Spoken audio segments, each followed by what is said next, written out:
Well, this is True News. I'm Rick Wiles. Here are the top headlines Doc Burkhart and I will discuss today. Israel's shadow war with Iran widens with drone attacks. Israeli cabinet official makes veiled threat to assassinate Iranian military commander. Emmanuel Macron surprised world leaders by inviting an Iranian official to the G7 summit. President Trump says he may meet soon with Iran's leaders. French President Macron says Brazilian president insulted his wife. Prince Andrew emails to Jeffrey Epstein may be examined by the FBI. And President Trump denies the report that he wants to destroy hurricanes with nuclear bombs. Edward Zoll and Matt Scow are on their way home from Scotland, where they were on assignment. Our theme today is drone wars. Could Israel survive a surprise attack by an Iranian autonomous aerial armada? Doc Burkhart is here with me. Doc, glad to have you back. Ready to start for a new week? Yes, sir. And there was a lot of action in the Middle East. And clearly, the Middle East is on edge right now after a series of drone attacks. And I had to count them. I'm looking at the Wall Street Journal. It says over the weekend, Israel said it struck a military site in Syria to prevent a planned attack from Iranian sources. Then Israel went on high alert in anticipation of retaliation from Iran. Right. Then Lebanese officials on Sunday blamed Israel for 2 drones that fell from the sky over Beirut. And then later that day, a drone attack in Iraq killed 2 members of an Iranian-backed militia. Then, today, Monday, Israeli aircraft hit a Palestinian group in eastern Lebanon. Lebanon State News Agency said the attack targeted the Popular Front for the Liberation of Palestine. All that in just Saturday, Sunday, and this morning. Today. Now, if Israel maintains this pace of attacks, we could see a full-blown war in the Middle East by the end of this week. Can Benjamin Netanyahu afford a war right now leading up to the election, or would that be a plus for him? I think it would be a plus for him. I really do. I mean, he's defense minister and prime minister. That's right, he's both of those. And I think it would be in his favor right now. But they are hitting hard. Let's talk about the well, we'll start with, there was an attack in Syria. Right. So Israel struck Iranian military sites in Syria. Israel says that they attacked the Iranian sites in Syria because Iran was planning to use killer drones to attack Israel. So we're seeing this theme develop today on the drone wars that are developing here. Israel's using drones, and they're also taking out the sites of their enemies, supposedly. They're planning to use drones. So we're seeing a whole new type of warfare develop here, aren't we? It really is today. I mean, we're noticing. I mean, we all know that quietly, covertly, this has been going on for a couple of years, but this is the first time it's out in the open. Right. Drone warfare. Drones attacking drones and counter drone attacks. And this is where we're headed now in the future of war. Benjamin Netanyahu said it was a major operational effort. So he's confirming that Israel was behind the killer drone strikes in Syria. Oh, yes. Absolutely taking credit for it. A Syrian news agency, SANA, said that the Syrian anti-aircraft defenses detected enemy targets from Golan heading towards the area around Damascus. The news source said the aggression was immediately confronted, and so far the majority of the enemy Israeli missiles have been destroyed before reaching their targets. Then Mr. Netanyahu tweeted, quote, "I reiterate, Iran has no immunity anywhere. Our forces operate in every sector against the Iranian aggression." Now listen to this. This next line was part of his tweet, Benjamin Netanyahu. "If someone rises up to kill you, kill him first." Where have I heard that before, Rick? That is from the Talmud. That's right. That is a Talmudic teaching. And it's also the title of a book in which this came out several years ago, Rise Up and Kill First. You know, the true story of the IDF, in which the author of the book said that Ariel Sharon was the former prime minister, that when he was the prime minister, he was going to blow up a commercial airliner that had hundreds of people on board, because he was convinced that there were terrorists on the plane. No, he was convinced Yasser Arafat was on board. Oh, Yasser specifically Arafat Yasser Arafat. And Ariel Sharon was going to blow up a commercial airliner with, I don't know, 250, 300 innocent people, men, women, children. He's going to blow them out of the sky just to kill Yasser Arafat. Now, Sharon was talked out of it. Thank God that there were some people in the Israeli government that talked that nutcase from blowing up an airliner. But it proves what we've said in the past, that governments are blowing up airliners and then blaming it on somebody else. But that story was in a book written by an Israeli, and the title was Rise Up and Kill First. Now, Rick, how would you respond to critics out there that would say, hey, Israel's only trying to defend itself by doing this? I mean, he said there, if someone rises up to kill you, kill them first. Well, let me ask you, if your daughter or son was on board a commercial airliner and Israel targeted the airliner to kill one person, and Israel's attitude was, hey, we have to kill all 300 passengers on the plane in order to get the one, because we have to rise up and kill first. How would you feel about that? Well, personally, I would be devastated by that. I mean, I'd be angry about that. You'd be furious to know that a government deliberately targeted a commercial airliner to assassinate one person. But Israel does these things. Other nations do it. They're not the only ones that do it. I mean, people need to, get real with what governments really do. But Israel does this because of the Talmudic teaching that's embedded within the Zionist, theocracy, or whatever they want to call it there. It's not even theocracy unless the Zionism itself is God. So that's right. Well, Hassan Nasrallah of HEZBOLLAH said that the time when Israeli aircraft come and bombard parts of Lebanon is over. Now, he's referring to a second attack, because Israel also carried out a very dangerous attack in downtown Beirut. Right. You want to talk about what they did? Well, actually, they sent two drones. They sent an unarmed reconnaissance drone first, and then an armed drone that was following after. But the purpose of the recon drone was to find out the location of a specific target. And that was the associate of the Iranian Revolutionary Guard general.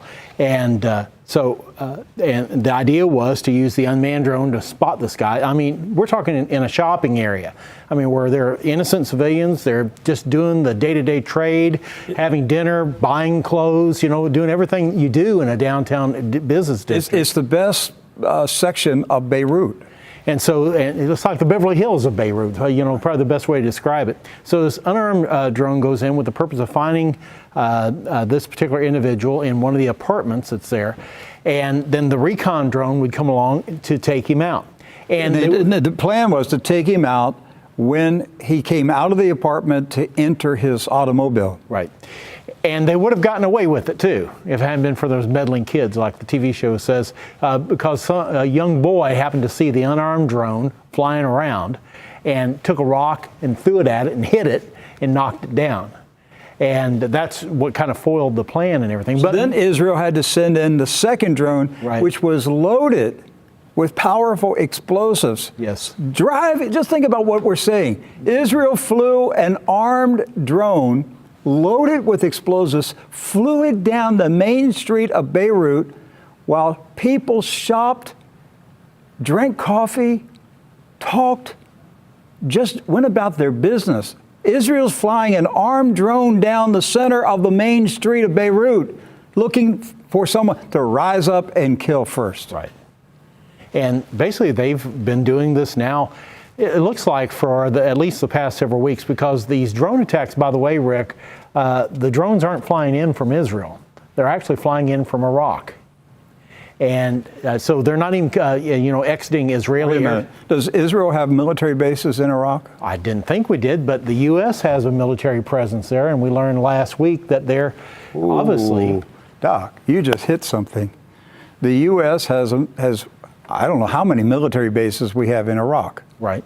Are you suggesting that Israeli military drones are flying out of U.S. military bases in Iraq to attack other sovereign nations? I've seen the flight paths of the drones that have been published, and they're all coming from Iraq. Which means one of two things. Either Israel has a secret military base in Iraq that the Iraqi government doesn't know anything about, or number two, the United States is allowing the Israeli military to use an American military base in a foreign country, Iraq, without the permission or the knowledge of the Iraqis to carry out assassination hits on people in another sovereign nation. Right. That sums it up right there. And so basically it looks like Israel's just been given carte blanche. I mean, they can fly anywhere, they can go anywhere, they can do anything in the Middle East. Well, Doc, we use try to bring it home to people. So what if Canada allowed Russia to put military drones with explosives in them and fly out of military bases in Toronto? Right. And fly down the main street of Washington, D.C. and take out a general from the Pentagon? Well, of course, we'd be, in an uproar. We'd be angry. We'd want to go to war with Russia. It would be an act of war. Right. So if the United States and Israel did this in Lebanon over the weekend, isn't that an act of war against Lebanon?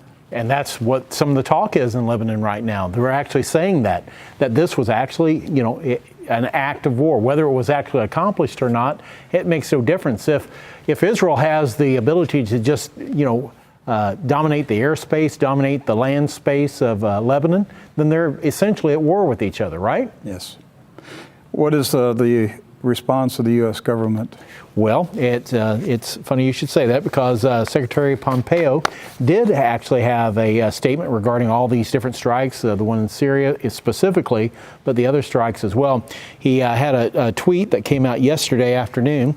He says, "I spoke with Israeli Prime Minister Netanyahu today regarding recent Israeli airstrikes in Syria." And if this is number 4 for the stills for control, there you go. "I expressed my support for Israel's right to defend itself from threats posed by the Iranian Revolutionary Guard Corps and to take action to prevent imminent attacks against Israeli assets." In other words, it sounds like they've been pretty much given, the go-ahead to do whatever they want to do in Lebanon, Syria, anywhere there in the Middle East. I mean, does that sound like that to you as well? Exactly. And Dr. Walid Faris has also confirmed that the U.S. has given Israel a green light. Right. So Walid Faris, and for those that don't know him, he's an expert on Middle East policy, especially as relates to Lebanese Christians in the state of Lebanon. This is number 3 for control. From what we can assess, the U.S. gave Israel a green light to use air power and unmanned force to contain strategic buildup of missiles and drones between Iraq and Lebanon. The Syro-Iraqi air fronts will be disputed between Iran and Israel. And then he goes on to add this very, telling statement: Tehran will either have to back down or attack, one of the two. And he's exactly right with that, Rick.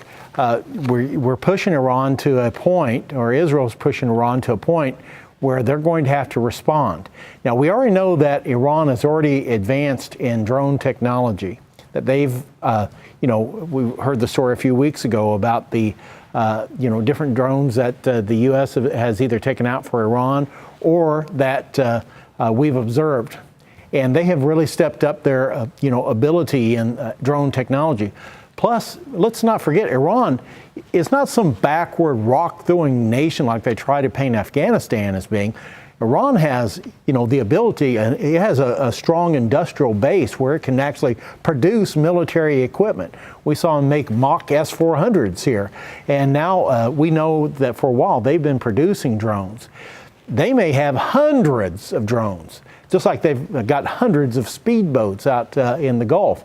They may have hundreds of drones that they could imagine a swarm, an armada of drones flying in response to these continued attacks by Israel. I got a picture in my mind, the Japanese Air Force flying to Hawaii, Pearl Harbor in December 1941. You can only imagine how many planes were in the sky. Right. Okay, so take that to 2019 and imagine hundreds of drones armed with explosives and weapons, hundreds of drones flying in formation to attack another country. This is where we're at now in this futuristic world of war that we've entered into. And basically, we've, for U.S. policy in the Middle East now, we've kind of taken our hands off the situation a little bit. We've said to Israel, you can go and do whatever you want to now. Anything you perceive to be a threat, you can basically go and take out. And at some point in the future, Rick, that's going to require a response from, a formidable enemy, Iran. And they're not going to be a pushover. They are not going to be an easy opponent to take out. But Netanyahu wants that war. Yes, but he doesn't want to fight it. He wants someone else to fight it for him. He wants the United States to fight it. He wants American men to fight it, not Israeli men. But he's pushing to get the war. The president of Lebanon said what happened resembles a declaration of war that entitles us, Lebanon, to resort to our right to defend our sovereignty, independence, and territorial integrity.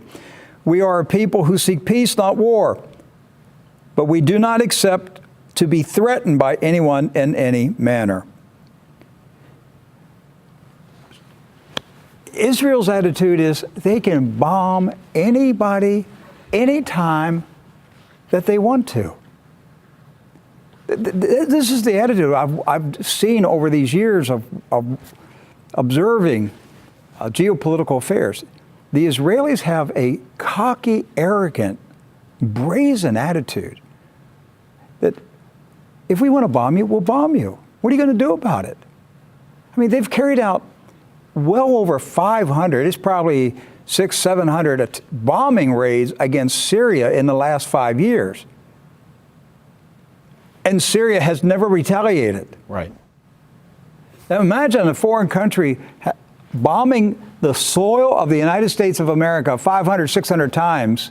And the U.S. not responding to it. Imagine that. Yes. Because Syria does have the capability to respond, Yes. doesn't it? And even when Syria attempts to shoot down Israeli warplanes, the Israeli officials they're offended. How dare you? How dare you try to shoot down our warplanes that are bombing you? Yeah, how dare you? How dare you try to do that? How dare you rise up and defend yourself, But that's the cocky, arrogant attitude in the Israelis, that they have a right to bomb anybody. And you don't have a right to defend yourself. Because in the mindset of what's being taught within Israeli culture, within Zionism itself, is Syria's land does not belong to Syria. Lebanon does not belong to Lebanon. You got it now. Iran doesn't belong to Iran. It's Greater Israel. It's Greater Israel, Greater Zion. And the Israelis are coming to get it. Right. And you're not cooperating with the plan. In their mind, that's what it is. You're not cooperating. You need to leave because we're going to claim that territory. You either need to leave, surrender, or die, or catch a bomb. Right. One of those three things, because eventually they are going to say this belongs to Zion. Doc, Hassan Nasrallah, the leader of Hezbollah, he said, what happened in Syria and Lebanon last night is very, very dangerous.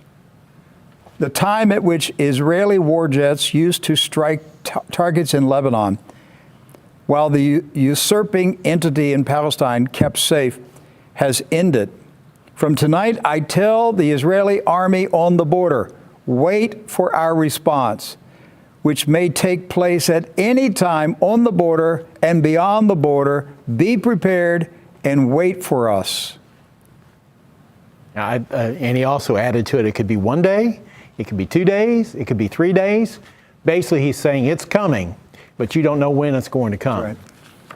So this is really an escalation of things at this point, isn't it, Rick? It is. You know, Doc, I have to just wonder, will HEZBOLLAH, Lebanon, Syria, Iran, Hamas, Fatah, will they coordinate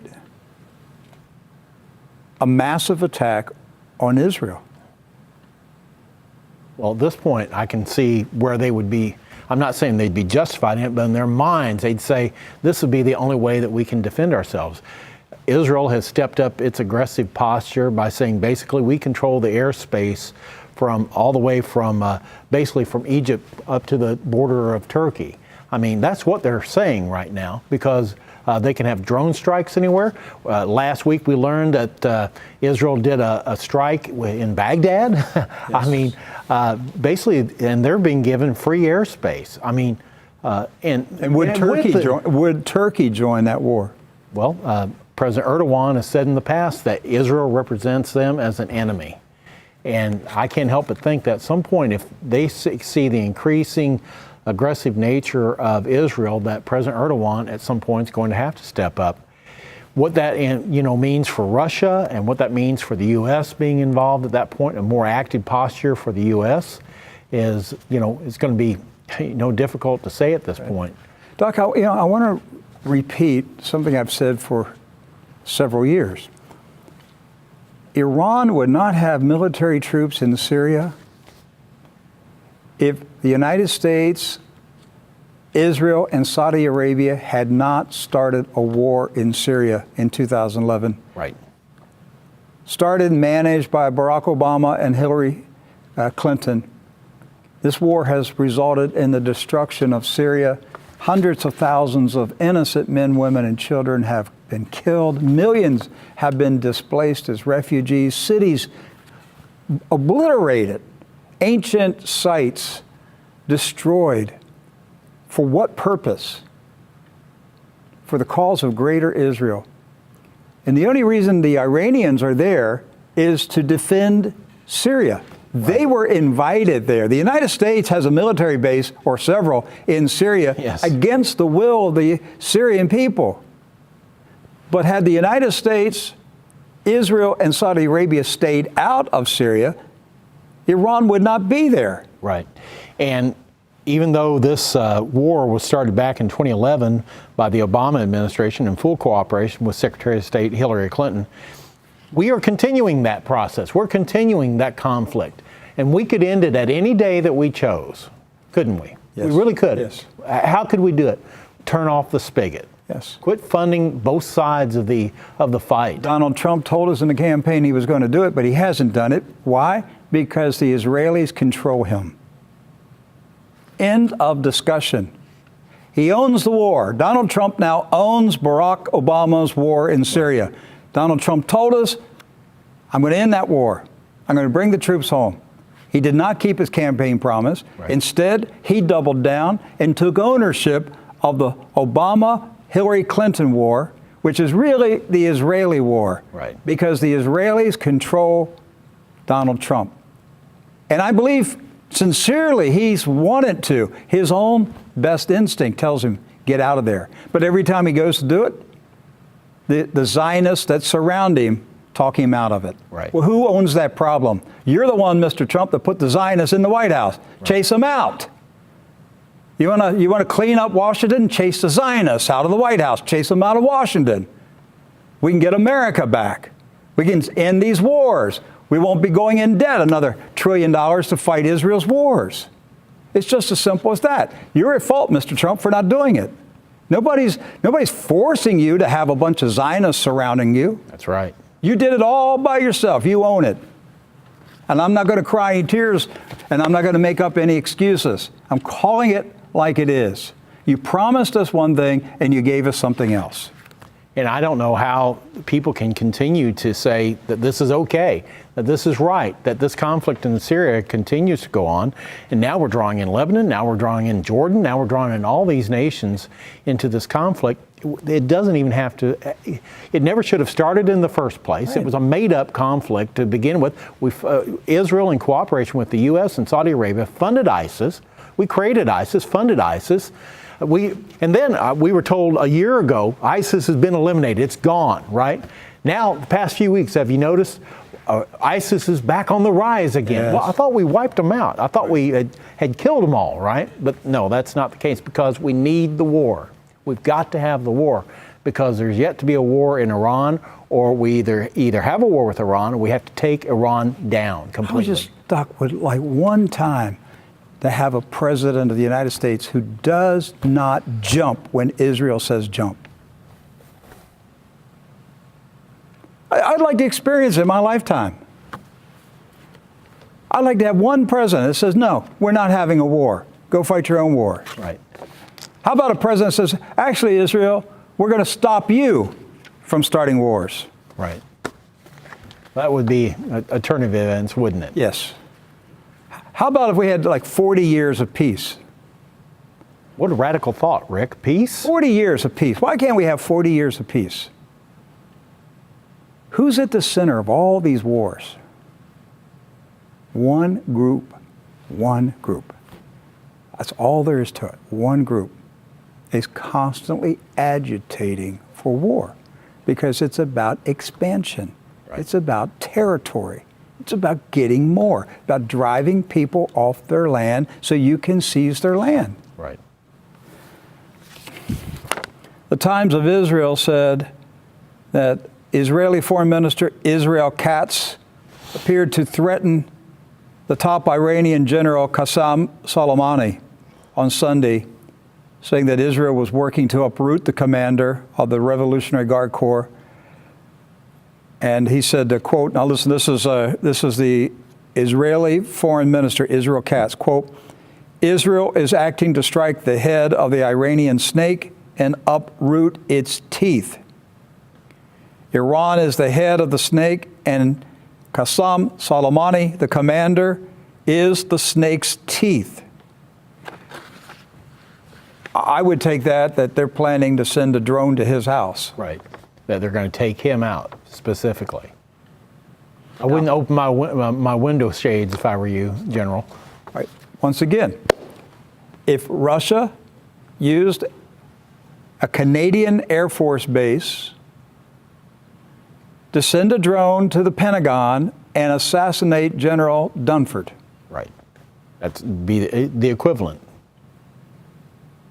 Then maybe it's lights out, right? Sure. That's an act of war, and the United States would have to respond. He just took out the chairman of the Joint Chiefs of Staff. That's what Israel's threatening to do here. Take out the top commander of the Iranian military. Or even just the threat of doing that. You imagine just Russia saying, we're going to take a drone, we're going to fly it to your house, and we're going to take out General Dunford. Yes. Just the threat of that would be enough to provoke us into war. Yes. I understand how volatile this situation is on both sides. It's a tinderbox ready to blow, and Israel holds the matches. General Soleimani said, quote, these insane operations will surely be the last steps of the Zionist regime. I mean, Doc, you can feel it. You just feel the tension coming. Each side is making serious threats. And we're beyond the name-calling stage. Right. We're now at the slap-your-face stage, okay? I mean, it's getting really, really serious at this point. Yeah, because one of the two regimes has to end. Yes. Either Iranian regime is going to end, or the Zionist regime is going to end. One of these two, there's not going to be any compromise, not going to be any settlement. One of the two has to be eliminated. Well, you know, if the United States just cut off all military aid to Israel, Israel wouldn't be acting like this. That's exactly right. And in fact, you know, over the past few days, they've been talking about cutting aid off to, you know, different countries around the world. But in my opinion, we shouldn't be sending foreign aid to anybody. I mean, it's a violation, in my opinion, of the Constitution and who we are as a people to be sending foreign aid to other countries. It's also a robbery out of my wallet. That's right. Why should I support other people's wars unless my interests are involved?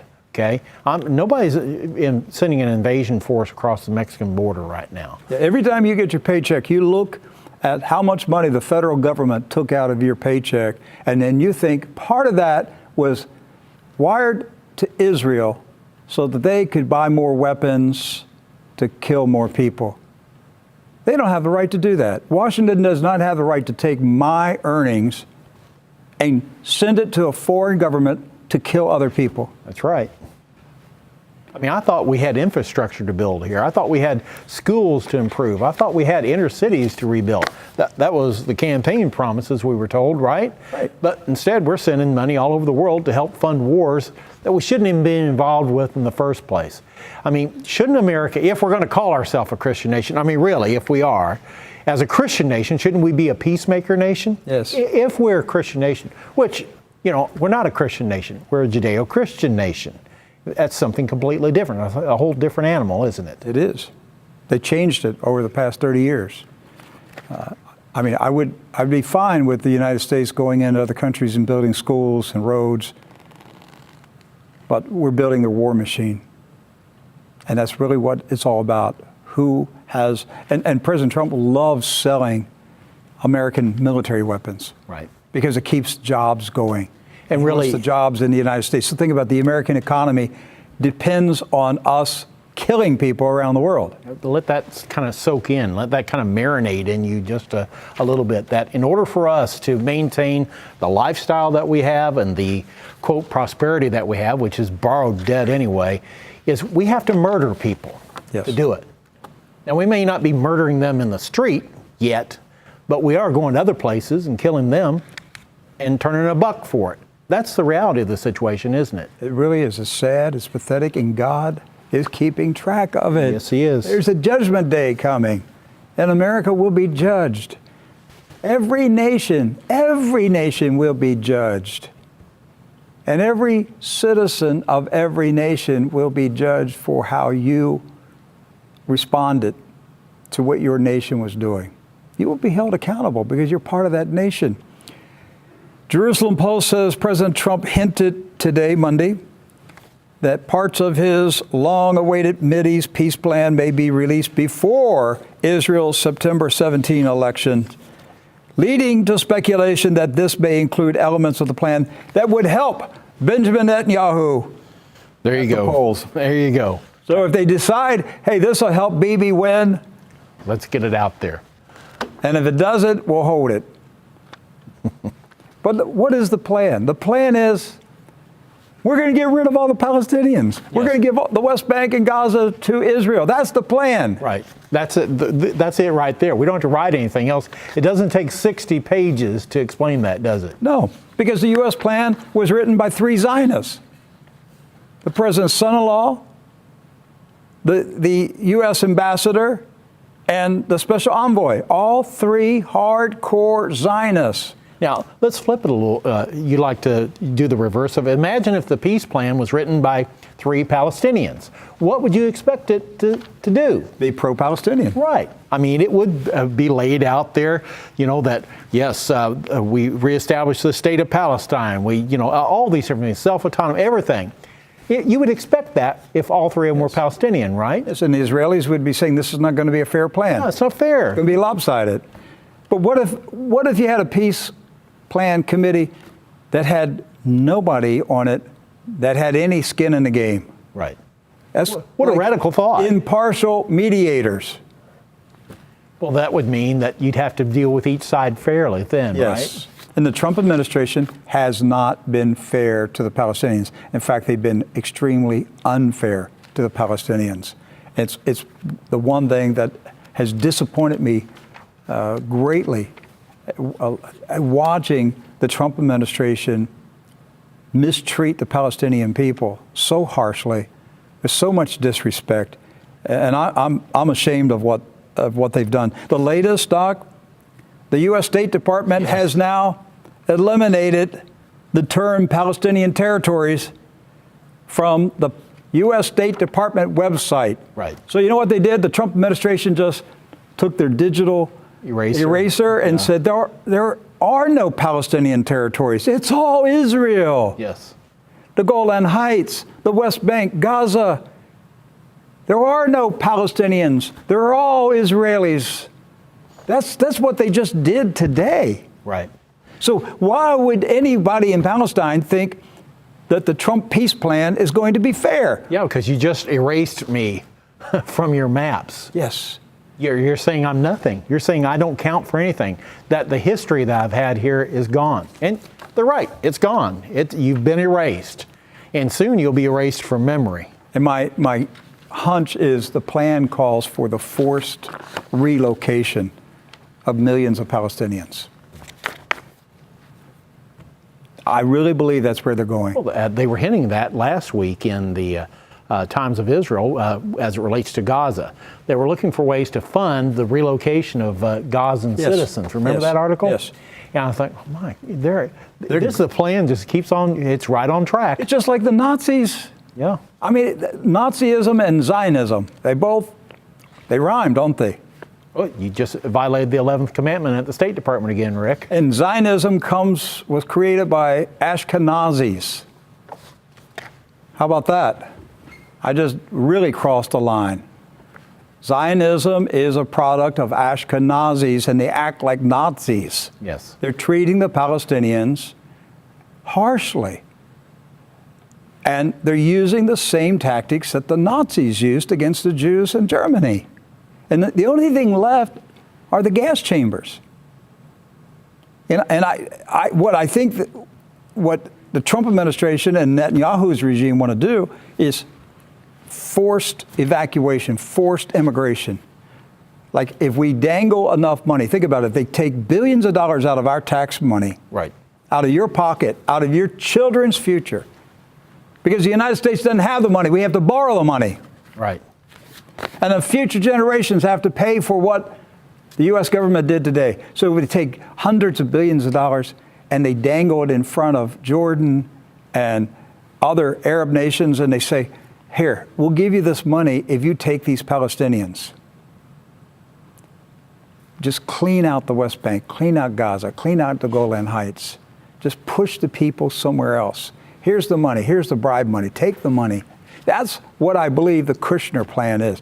And make no mistake about it, it's the Kushner plan. Right. And so right at the bare bones of the Kushner peace plan is the Palestinians need to leave the West Bank. Israel takes the West Bank. That's the gist of it right there. You really don't need to know anything else. Everything else is just the details after that. And if you can get a big war going, you don't even need the peace plan. Right. Because you have to go kill them all. And then their arrogant, brazen attitude will be, hey, they had a war. We had to smash them. And after our tanks and troops got there, we just stayed. Wow. And we took Lebanon. You know? I mean, we took Syria. They all left, so we may as well take it, right? Right. They were fleeing. And so our tanks, they were running away from our tanks. Our tank commanders were trying to hand out flowers. And the people were running from our tanks. You know, so we just stayed. We stayed in Lebanon. We stayed in Syria. We stayed, hey, they could get Jordan too. They could figure out, believe me, if Israel could figure out how to get their grubby paws on Jordan, they would do it. And King Abdullah knows it. He knows it every day. He knows that they want that land. They want it because it's part of Greater Israel. And if they don't have a war this year, after they get rid of Syria and Lebanon and Iran, King Abdullah, they're coming for you. Right. And King Abdullah knows it. He knows that he's in their sights also. Meanwhile, nations like Saudi Arabia, the UAE, and others, the rich, wealthy Arab nations have already figured this out, and they're planning for the future. They're saying, you know, we're going to stay out of this thing. We're not going to be involved with it. We're just going to, you know, sell Aramco, and we're going to build our big digital city, and we're going to do all these wonderful things. We're staying out of this. we're going to let all you guys fight over all that piece of ground. Yeah, they're looking at the map of ancient Israel, saying how much of our territory do we need to voluntarily give up? And that we don't have to deal with this issue anymore. Because that's really what it comes down to.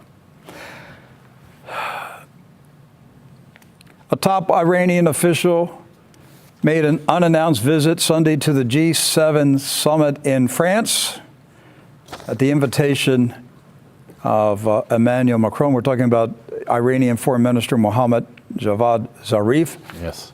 Nikki Haley was not happy about it. No, she was not. She was acting like she was going to be a president someday. She said this is completely disrespectful to Donald Trump and the other leaders at the G7. Iran supports terrorism at every turn and continues to pursue death to America. Manipulative of Macron to do this and very insincere. She may not realize, Rick, but she is not the UN ambassador right now. No, she's not. Thank God. But she's jockeying to be president of the United States. And that's a scary, scary thought that she could be in the White House someday.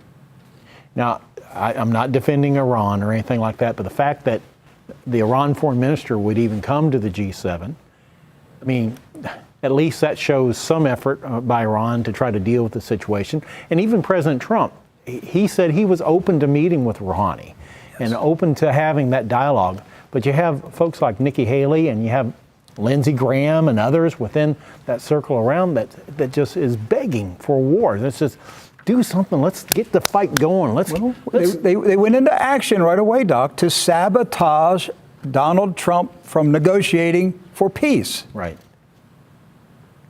Every time Donald Trump tries to follow his instincts, the war dogs come in. Right. And so they start surrounding him and barking in his ears, saying, don't meet with him, don't. All right, so Lindsey Graham's barking, Nikki Haley's barking, John Bolton barks. Who do they bark for? They're not barking for America. No. They're barking for Israel. Because each one of these players, Lindsey Graham, Nikki Haley, John Bolton, you know, they're basically throwing young men and women into a meat grinder. Yes. And their blood's going to be spilled on the ground. It's going to be sacrificed for what? For what interest of ours gets propelled by that? What are we defending? I mean, are we being invaded by Iran today? Are they, you know, sending ships up to New York Harbor? Are they coming across the border from Canada? I mean, what's Iran doing right now that demands us to be constantly, you know, looking for ways to go to war with them? And Israel wants them destroyed. That's it, Doc. That's it. And Israel wants them destroyed. End of discussion. Yes. And so Haley is a puppet for Israel. John Bolton is a puppet for Israel. Now, the old argument used to be, well, we have to protect our oil interests in the Middle East. But I'm being told we're an energy independent nation now. That we don't need that oil in the Middle East anymore. We're producing more energy than any other nation in the world. That's what I'm being told, right? So you can't use the oil card anymore. That's right. So what are they going to use, Rick, to try to convince the American people that it's okay for your sons and daughters to die in a foreign land? Well, you see now where this is going under President Trump. This radical allegiance to Israel. That if you criticize Israel, you are disloyal. You are hateful. I mean, he's the one who's driving this message home. Right. See, he's schizophrenic. Because in one side of his mouth, he says, I want to end the wars. And then he turns around out of the other side of his mouth and he perpetuates this Zionist propaganda of the United States, which is causing the wars. Right. So he needs to make up his mind which one he wants. Is he the president of America and bringing the troops home to America, or is he the proconsul? Is he Israel's proconsul presiding over America? Well, we're a Judeo-Christian nation. That should pretty much spell it out there for you, right? That's the way it appears to be. Hey, quickly, let's go to, we've been talking about the G7.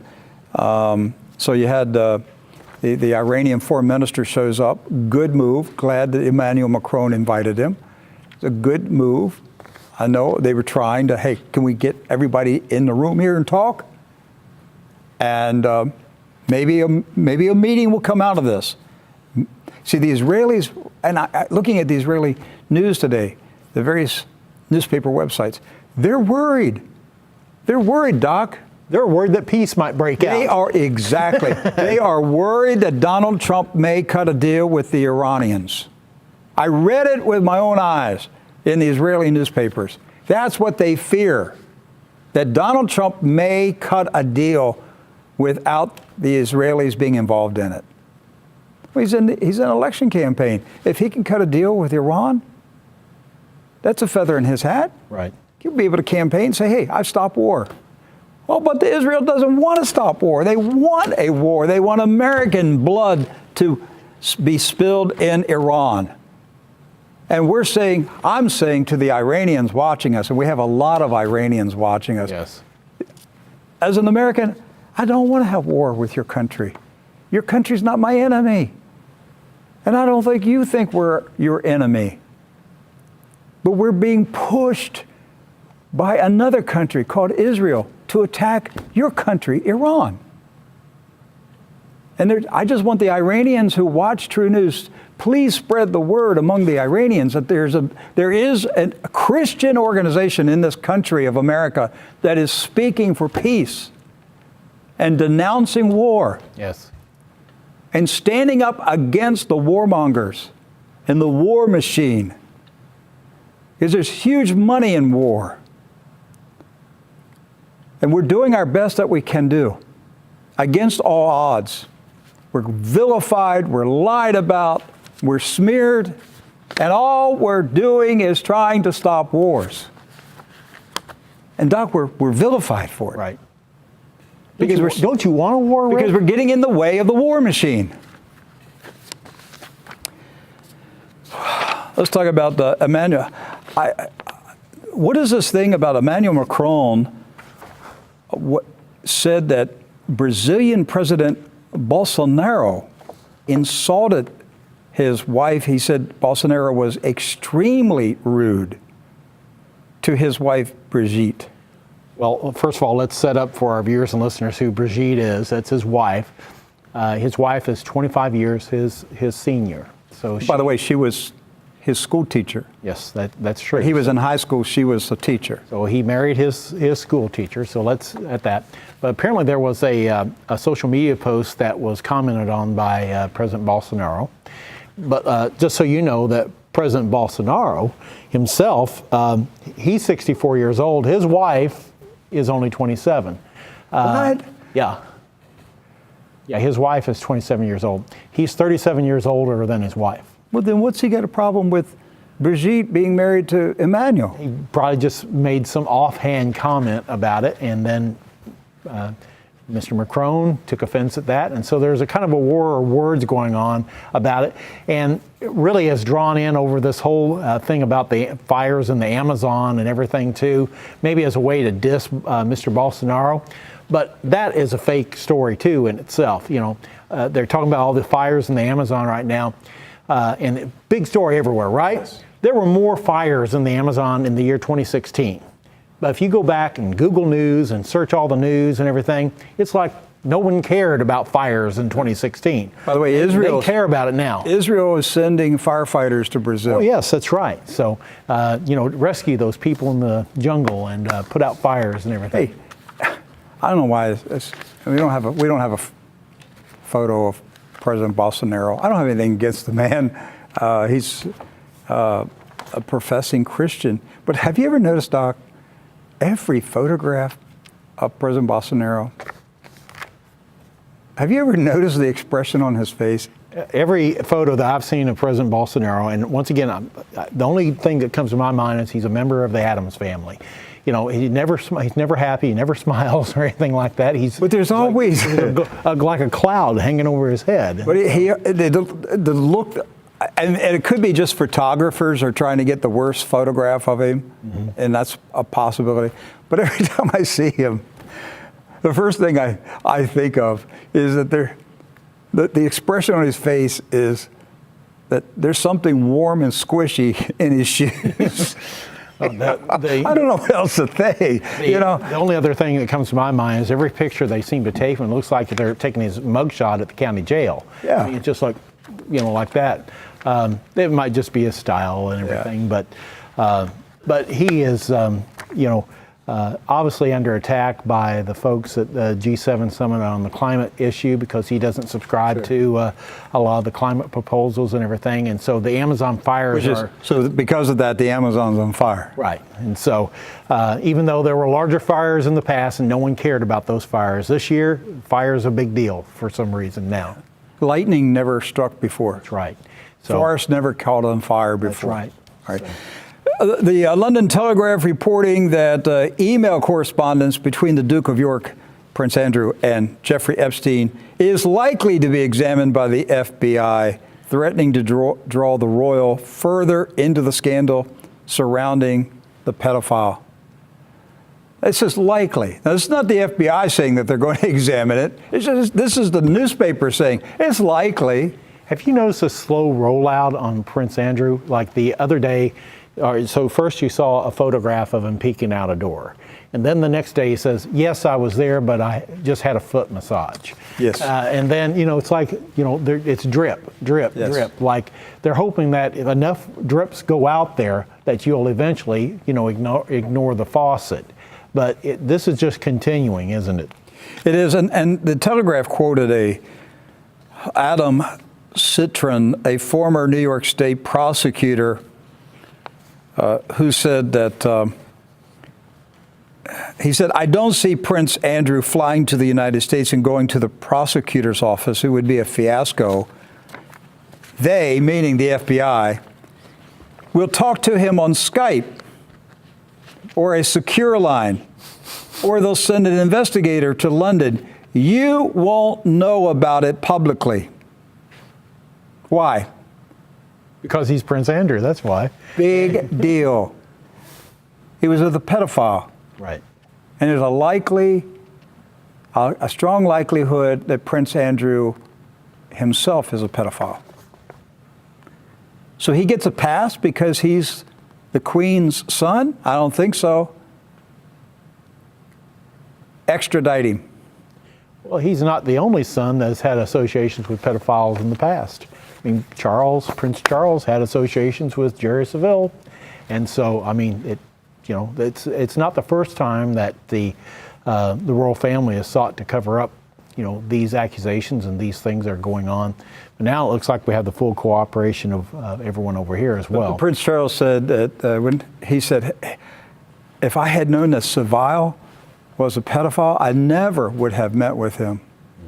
Well, that's what Prince Andrew is saying too. I had no recollection or any association or understanding of Jeffrey Epstein's, crimes or anything. But he met with him afterwards. But he flew on the Lolita Express with a Russian.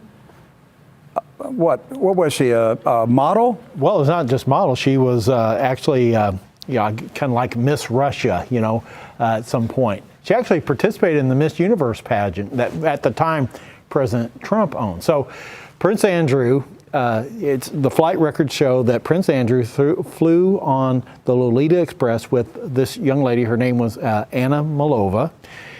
Flew with her, Jeffrey Epstein, Ghislaine Maxwell, and several others to Lolita Island. And so this particular young lady, Anna Malova, as I mentioned before, she participated in beauty pageants. She was actually trained to be, she was a doctor of psychiatry or along that level. I mean, she was very smart, but she also participated in contests. Now get this, Rick, here's a connection to Mr. Trump. She's quoted as being a friend of Donald Trump. And this was back in 98, 99. When she rented an apartment from the Trump Tower. She had an apartment in Trump Tower. Okay, so this Russian beauty queen star, she was in the Miss Universe contest owned by Donald Trump. Right. She had an apartment in Manhattan in the Trump Tower. Right. She flew in the Lolita Express with Prince Andrew. With Prince Andrew and Jeffrey Epstein to St. James Island in the Caribbean. Right. But other than that, there's no connection. There's no connection at all. So she was eventually arrested for drug possession. I think she's currently serving a sentence right now for misuse of drugs and everything. And so this is where all this debauchery leads. It leads into a life of ruin. And then you have another photograph that was leaked out, and that's Woody Allen coming out of Jeffrey Epstein's Manhattan apartment. People are shocked. Why would you be shocked? Woody Allen. I can't imagine Woody Allen having sex with children. Yeah. He had sex with his own daughter. Right. Do you all remember Woody Allen, a Hollywood movie producer? His own daughter accused him of raping her. Hey, Jeffrey, one name that we're not talking about because of Jeffrey Epstein is Harvey Weinstein. And that used to be one of our title, features on a regular basis here.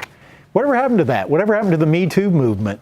Whatever happened to all the women that were accusing Harvey Weinstein of rapes and the setups and everything? It's all over. Right. And you can't have that movement going on right now because of the Jeffrey Epstein story, because it would lead to an investigation of Israel. Right. If you found out who Epstein worked for, you would end up in Israel. And if you really found out who was protecting Harvey Weinstein, you'd also end up where? Because Black Cube was protecting Harvey Weinstein. Black Cube is made up of ex-Mossad agents. I mean, wow. Just so many connections. Why is this, Doc, why? It's so obvious to anybody with half a brain what's going on. And yet I read today, somebody sent me a news article. It was published in the Washington Post. I think it was published in the Independent in London, accusing me of being anti-Semitic because Rick Wiles said on True News that Jeffrey Epstein probably isn't dead. He was probably transported to Tel Aviv. That makes me anti-Semitic. Right. No, it makes me smart. Hey, by the way, you're not the only one suggesting that out there. There are mainstream people suggesting that too. But the fact that you said it, Rick, makes it somehow anti-Semitic. And once again, I have to say it, Doc, first to get it out there in the public arena. I take the bullets. I get the arrows. That's right. But I have to say it first to get it circulating in the public arena. Then other people will step up and say it. I mean, it's the same thing on any of these stories. We're usually 3 to 6 months ahead on any of these stories. But why? Because we read. We read the articles and we start asking questions. Hey, wait a minute, I've seen that name before. Well, Weinstein pleaded not guilty to 2 charges these are new charges, of sexual predatory assault. And he laughed. Yeah. He laughed in front of the judge. Wow. Why would he laugh, Doc? Because he knows nothing is going to happen to him. That's right. He knows it. He will be set free. Nothing's going to happen to him. Last Friday, a lot of people got upset with me because I said President Trump, last week, President Trump, that was a weird week. He said some weird, crazy stuff last week. I mean, it's just, I don't want to drag up the whole thing again, but I mean, just look, on Monday he was going to buy Greenland. Right.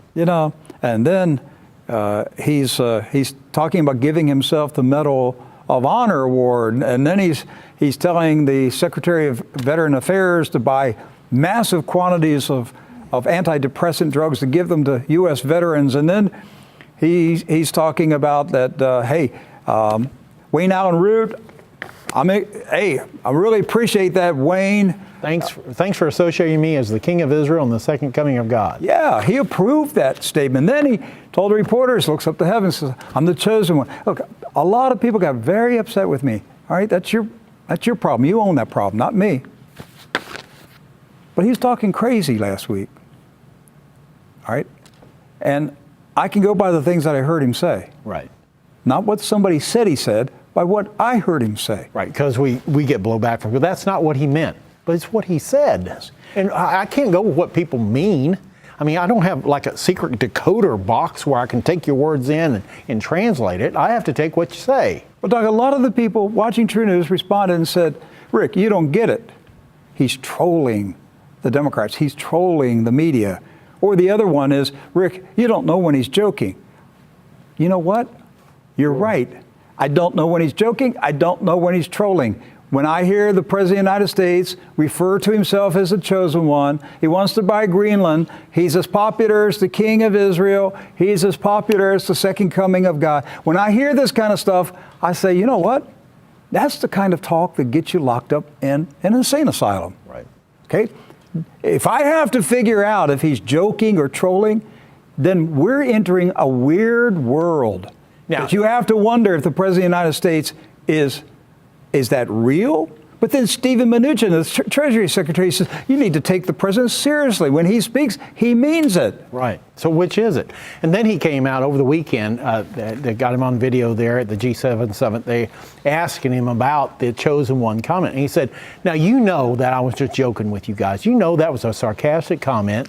You know I was just fooling around. How would we know? And here's the deal. On Friday, when the president said those things, okay, there were a lot of people who said, yeah, he's just joking around and everything.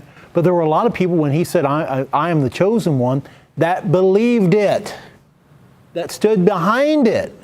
And that's what should frighten you. Yes, we were inundated. Yes, he is the chosen one. It shocked me so much. We were inundated with emails and social media postings saying, Rick, get on board. Trump is the chosen one. That freaked me out so bad. Right. Doc, you know how emotionally, spiritually distraught I was when I read the social media postings and the emails that came in to True News saying, Rick, you need to repent. Trump is the chosen one. Well, oh my God, right. These people are over into idolatry. Right. And for those of you who say he was the chosen one, over the weekend he said he wasn't. So you're going to come to a crisis of faith at this moment right now. Because if you truly believe he is the chosen one, he just denied it this weekend. What does that mean to be the chosen one? I mean, that is emperor talk. Yes. Well, anyhow, where am I going with this? So Axios.com published a story that President Trump said he wanted to nuke hurricanes as a way to disrupt them, break them up. And it's a quite long story, you know. Right. But they are quoting sources yes. close to the president, and well, they're all unnamed sources, right. National Security Council sources that the president did bring up in a meeting of the National Security Council the possibility of nuking hurricanes in the Atlantic Ocean. Now, the president denies that he said it. Right. And that came out later today. Right. He denied that he said it. But once again, well, let me just say this stuff. I'm going to take President Trump at his word that he did not say it. Right. Here's why. I did not hear him say it. Right. I only have Axios quoting unnamed people saying that he said it. That's not enough for me. Right. Let those people come out and identify themselves. So I'm going to take President Trump at his word that he did not say it. Right. But now. But when the story came out, this Axios article came out, there were two camps.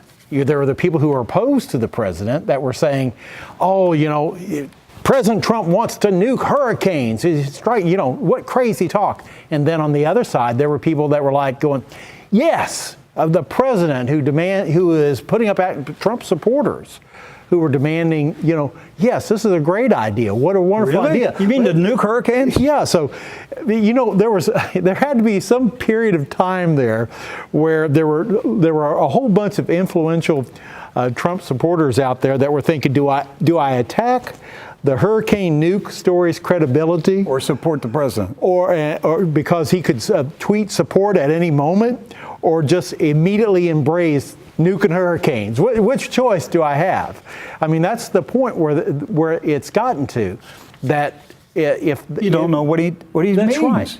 If Joe Biden, Rick, let me ask you, if Joe Biden had come in, he's making his own gaffes and stuff, but if Joe Biden had come out on the campaign trail up in Iowa this week and said, you know what, we got hurricanes coming in off Florida. We should nuke hurricanes. What would the press say about Joe Biden? That he has a mental incapacity and he needs to get off the campaign trail. And would that be an unexpected remark from Joe Biden? Absolutely. Would it be an unexpected remark from, Justin Trudeau or anyone like that? It'd be an unexpected remark, right? But if President Trump said, let's nuke a hurricane, suddenly that wouldn't surprise you, would it? Because it comes on the heels of all these other wild, crazy statements last week. And that's the point that Doc and I are making. Right. When the president openly talks about being the chosen one, being as popular as God, being popular as the king of Israel, all this kind of talk, then when somebody says, well, you know what? I heard him say he wanted to nuke hurricanes. See, then you have to stop and think, did he say it? Kind of sounds like the kind of talk that he would say it. So if he did say it, would the Pentagon carry out nuke attacks on hurricanes in the Atlantic? And what really surprised me, because you can go back through Twitter and actually see comments by people and everything. So after this Axios story came out, thousands of retweets of this Axios story saying, this is a great idea. Wonderful idea. Yes. You know, this is a president taking action. I mean, when are we going to start nuking hurricanes? There's a tropical storm Dorian forming off the coast. When are we going to send a plane out to nuke that? And they, with the full expectation that our president would do that, because if he said that, for instance, if the president said, let's nuke hurricanes, how many of the president's supporters would stand behind him on that? So this is They'd be cheering at the rallies. Nuke those storms, nuke those storms. That's right. Lock her up, nuke those storms. This is bizarre stuff. It's idolatry is what it is. Yes, it is. It's idolatry. One more story before we wrap it up here. Last Friday, again, another, I got a blast of criticism because I said that President Trump was acting like a king when he ordered U.S. companies to leave China. And I said, he does not have the constitutional authority to order a corporation to leave China or any country except in a time of war when those two countries are battling each other on the battlefield. Then he could invoke emergency war power acts. Okay, I get that part. But what happened? Well, a lot of people got mad at me, Doc, because they said he can do it if he wants to. Well, please quote the Constitution. Quote the Constitution that gives him the authority to order a corporation to leave another country. A corporation that's not breaking any laws, paying its taxes, doing everything according to the law, and all of a sudden King Trump says, you have to leave. Leave your assets and move back to the United States. What I'm saying is he can't do it. All right? Maybe the purpose of it is right, but he doesn't have the authority to do it. Right. Okay? Unless he has emergency powers. Now, the president came out over the weekend and he said, all you people who are saying I can't do it, I can do it. I do have the power to do it. What power? He could declare a national emergency, and that would invoke emergency powers where he could do it. He could force companies. You mean like become a dictator? Yeah. I mean, he actually said he could do it. In many ways, this is an emergency. I could declare a national emergency. I think when they steal and take out intellectual property theft anywhere from $300 to $500 billion a year, and we've lost that over almost $1 trillion a year for many years, he basically said, I could declare a national emergency. Now, if President Barry Soetoro had said that, people would be going crazy. I mean, they go nuts. This is going, Doc, and I'm really serious about this. This is going to the place of it will become illegal for an American to even do business with anybody who is Chinese. Yes. That's where this is going. That's right. The emperor is going to issue a decree. You cannot do business with anybody who's Chinese. That's right. I'm just talking, it doesn't matter if they live in China or not. If they're Chinese, he's going to declare you can't do business with them. They're going to expel every Chinese student here in the U.S. You wait and see. It's going to happen. They're going to revoke their visas. They're going to force them out. They're going to say any company that's doing business in China, if you have a factory there, if you're doing any kind of trade at all, under a national emergency, you can do anything you want, right? Yes. We could even seize their assets. That's where it's going. That's what I mean, Hunter. When a dictator, an emperor, declares the national emergency, he can send in federal marshals, the FBI, even the military to seize your assets right here on U.S. soil. Your bank account, your property. Folks, you better wake up. Donald Trump is starting to talk crazy. He's really starting to talk like an emperor. It's really troubling me. And I'm being straightforward and honest about it. I'm just reporting what he's saying, and I'm analyzing it. I'm not caught up in the Trump mania. All I see is this, Rick. If President Trump be the person that you promised you were going to be in the campaign, that you were going to build the wall, that you were going to end abortion, that you were going to respond to the people who said, lock her up. Defund Planned Parenthood. That you're going to drain the swamp.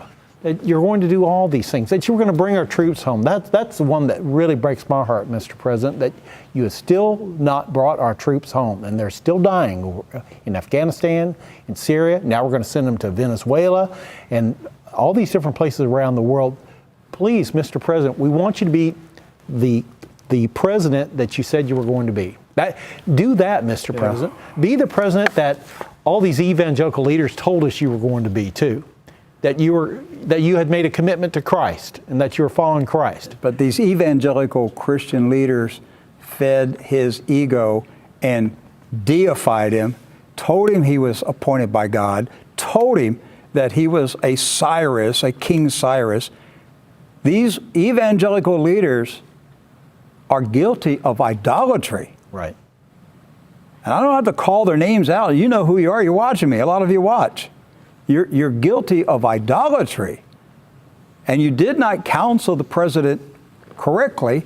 Instead, you fed his ego and you made him a godlike figure, and you had one objective in mind: do the business of Israel. That was the sole reason. Instead of the true king of Israel. That's right. بحبك يا لبنان يا وطني بحبك مش مالك بذنوبك بسهلك بحبك